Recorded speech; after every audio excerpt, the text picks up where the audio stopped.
So what's the Grape Explorer talking about today? So we are back to our traditional format where I describe a certain wine, a certain grape, and we get into some historical perspectives about both, but we also talk about the country. And of course, Italy, as we all know, is such a diverse country, but what's fascinating today is Prosecco. Prosecco has just taken over the market. Obviously, everybody knows Prosecco. It's just so popular today in America. It's probably the leading wine sales for anything out of Italy. But a lot of people don't really realize that they produce sparkling wines all over Italy. And, we broke out a book here just to point this out, that in Italy they call it Vino Spumante, as you can see by this chapter in Sparkling Wine. This is Sheldon and Pauline Wasserman's Sparkling Wine book. But it gives you the map here, and it shows you all of the regions of Italy. And we are going to zoom today on a producer in Campania, which is right near Naples. We had a nice meeting with Tenuta Fontana and Antonio, who's a fifth generation to run this property. And quite a historical area, because when you point out on the map here, we're talking about Naples is over here. This is Campania here.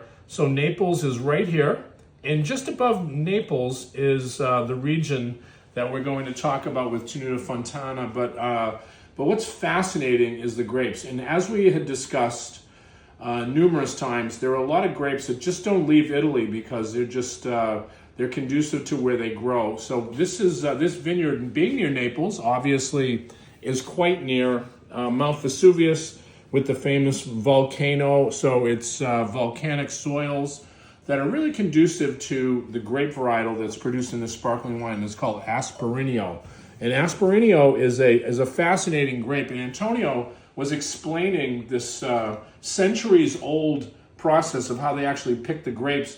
This one is called, right here, Olmo, which means elm. And it's very famous because the trees that grow in this area also grow along the sides of the vineyards, and the vines can grow all the way up 10 to 15 feet. So they actually physically have to get on ladders and climb up.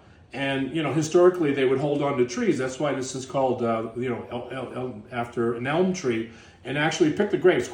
You have to be almost a professional to be able to do that. Think about picking grapes going up 10 feet and clipping them off. So that's how you actually pick the grape that goes into this wine. I'm going to show you the back so you can actually see how they call this wine. It is a Spumante, but it's a beautiful sparkling wine. Let's just dive right into the wine because you can actually see the color. It's just a beautiful straw, golden color, but this is very fresh. And when you smell the nose, it just gives you that, it's like honeycomb right off the bat. Beautiful, like orange blossom as well. You can see what they call also this wine is a frizzante because of the process of sparkling wine. But it's definitely Spumante 100%. And again, not to be confused, this is not a Prosecco because of where it comes from. Prosecco is produced all the way up here in the north in the Veneto, and it's a quite strict process. But down here, producing sparkling wines is called Spumante. Let's give it a taste.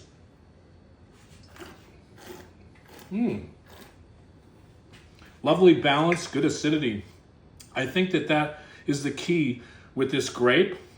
Asprinio has a good, strong acidity structure that would actually be conducive to making sparkling wines. And I think this is really, really terrific wine.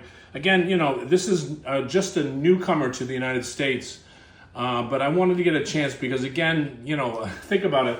Italy is quite a big region to produce wines. And it's not all about Prosecco. And you can find beautiful sparkling wines like this scattered amongst all these different regions. Again, Campania, Naples, quite famous. And this is the sparkling wine right near Mount Vesuvius. Again, this Grape Explorer, we are really diving into some really terrific wines for the future. And we brought one here to the plate today. Cheers.